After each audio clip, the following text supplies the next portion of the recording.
Chaque jour, nous avalons des microplastiques et cela impacte notre cerveau.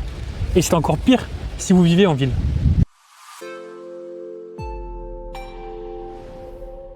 C'est en tout cas ce qu'affirme une équipe de chercheurs américains qui ont publié en 2025 dans la revue Nature Medicine l'impact des microplastiques sur le cerveau humain. Mais alors, comment ces microplastiques arrivent-ils dans le corps humain? Eh bien, la voie principale reste l'alimentation. Les bouteilles d'eau en plastique, les fruits de mer comme les moules ou les huîtres en accumulent énormément. Il y a aussi le sel de table qui en contient une centaine par gramme.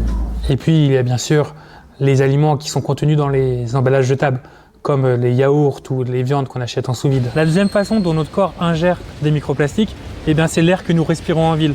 Elle est remplie de poussière plastique et nous les ingérons tous les jours. Et selon un rapport de la Commission européenne, un tiers et jusqu'à la moitié de ces particules se retrouvent dans les rues et les eaux fluviales des villes.